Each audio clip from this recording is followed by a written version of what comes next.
C'est très compliqué les téléphones. On croit que les téléphones c'est facile, il y en a très peu. Mais quand on combine les modèles, les couleurs, les capacités, le fait que ce soit reconditionné, donc ça veut dire les grades A, B, C, ça fait une multitude.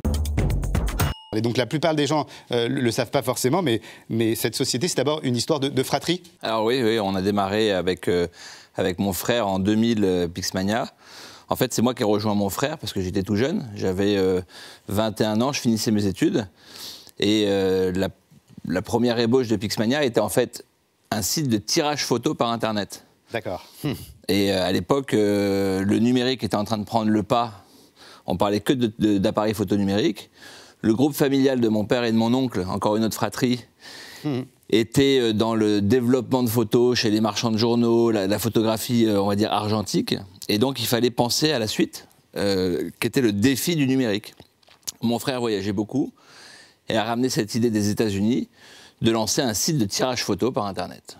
Bon, et c'est comme ça que vous vous êtes lancé sur Pixmania. Est-ce que tu aurais pu imaginer le succès, parce que c'est, on l'a dit tout à l'heure, plus d'1 milliard de chiffre d'affaires. Est-ce que tu aurais pu imaginer ça quand tu as lancé on peut l'appeler le premier Pixmania, en fait? Oui, le premier lancement, en fait, non, on n'aurait pas pu s'imaginer. On a démarré, en fait, on s'est planté, parce qu'il n'y avait pas d'appareil photo numérique encore. Et on était en modem 56K, donc pour uploader une photo, c'était quelques minutes.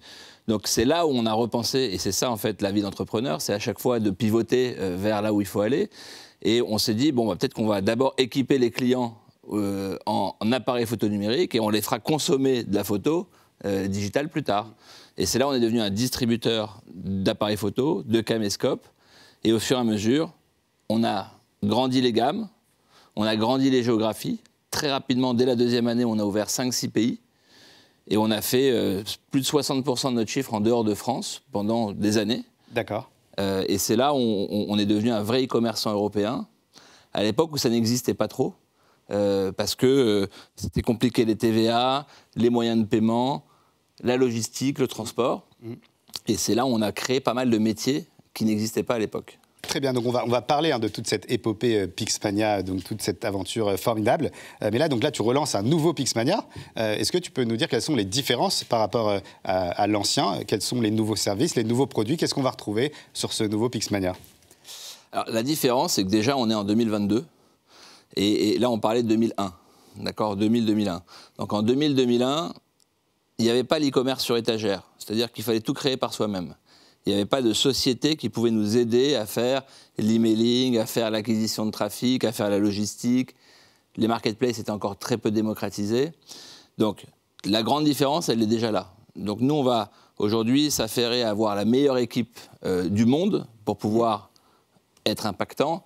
Mais on va être une vraie société, finalement, de marketing, avec les bonnes stratégies, on va dire le bon positionnement.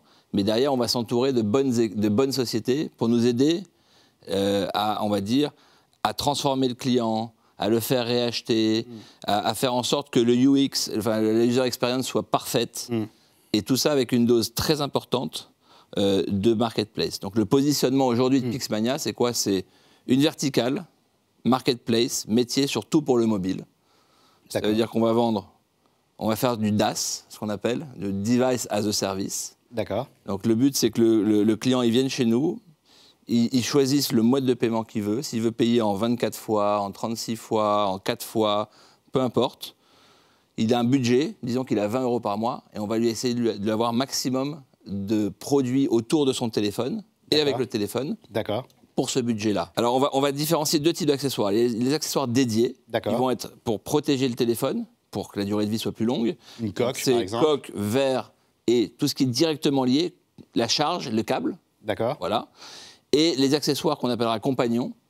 Et là, c'est très large, parce que le téléphone gère énormément de choses. Il y a le son, dans un premier temps. Donc le son, ça va être les enceintes, ça va être les casques in-ear, on-ear, AirPods et compagnie. Et ça va être tout ce qui va être objet connecté. Donc c'est les drones, c'est, on va dire, les lumières de la maison. Il y a énormément de choses qui gravitent autour de ce marché-là. Tout ce qui peut être connecté avec tous les objets connectés en lien avec le mobile. Donc en fait, tout ce qui est sur le mobile, en lien avec le mobile ou accessoires pour mobile, on va retrouver sur la marketplace Pixmania. Est-ce que vous nous expliquer, pour ceux qui ne connaissent pas, ce que c'est exactement une marketplace? Alors, une place de marché, c'est un endroit où finalement on va pouvoir retrouver chez nous en tout cas c'est verticalisé, donc c'est sur un segment de marché, on va avoir la meilleure offre, l'offre la plus large qu'on aura définie d'avoir. Et ce qui permet en fait d'avoir toujours une offre complète et non pas de manquer d'une couleur, manquer d'une capacité. C'est très compliqué les téléphones. On croit que les téléphones c'est facile, il y en a très peu. Mais quand on combine les modèles, les couleurs, les capacités, le fait que ce soit reconditionné, donc ça veut dire les grades A, B, C, ça fait une multitude. Et alors là, justement, sur cette partie service, donc là, on a bien compris sur la partie produit qu'on pouvait trouver tout sur le mobile. Et donc sur la partie service, qu'est-ce que vous allez proposer?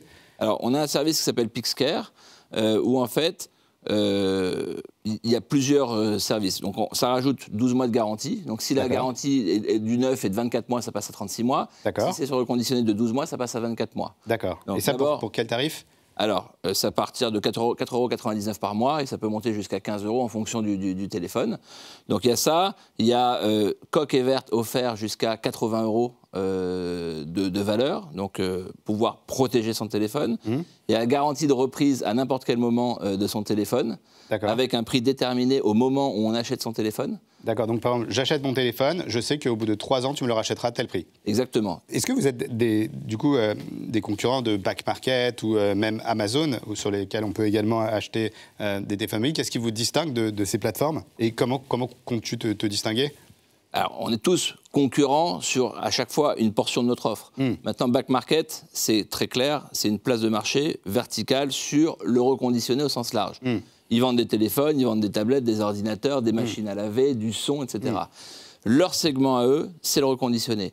Et donc, le reconditionné dans notre segment à nous, c'est moins de 10% du chiffre d'affaires. Donc, on est finalement très peu concurrents sur notre marché global. Vous avez quand même monté la première licorne française, presque, en fait, on peut dire, parce qu'avec 1 milliard de chiffre d'affaires à l'époque, il n'y avait aucune boîte qui faisait autant que vous. Donc, vous avez aussi toute cette expérience que vous allez pouvoir mettre en œuvre sur ce projet. Alors, tout à fait. On a fait le lancement, on va dire, un lancement avec une soirée qui était très importante pour nous le 10 mars à la station F. Et c'est là où moi, je voulais recréer et redonner l'envie, remettre Pixmania au centre. Et surtout, on a invité, il y a plus de 350 Pixmaniacs des premières années qui sont venus. Qui sont aujourd'hui à la tête de Scalapé, à la tête de plein d'e-commerce, que ce soit dans le CAC 40 ou que ce soit d'autres sociétés. Ils sont tous venus. Il y a eu une ambiance de folie. Et donc, moi mon but, c'est de recréer cette Dream Team, cette envie. Parfois avec des anciens Pixmaniacs, parfois pas avec des anciens Pixmaniacs. Et on va dire, ce savoir-faire d'e-commerce, on l'a, c'est sûr. On était le 2e site européen après Amazon à l'époque. Donc le but aujourd'hui, c'est de s'attacher aux nouvelles techniques de vente, aux nouvelles consommations, nouvelles façons de consommer. Et ça, dans toute l'Europe. Et j'espère, pour le coup, au-delà de l'Europe. Vous annoncez une levée de fonds. Est-ce que tu veux nous en parler? Oui, on est très contents. On a fait une première levée de fonds de 11 millions d'euros. Félicitations. Merci. Auprès de personnes super, de super entrepreneurs. On a Xavier Niel qui nous a suivis. Et notamment, j'ai eu en ligne Jean de la Roche-Brochard de Climat. Qui arrive tout à l'heure. Qui arrive tout à l'heure, avec qui j'avais eu mes premiers calls. Donc, voilà, on a un super beau tour de table.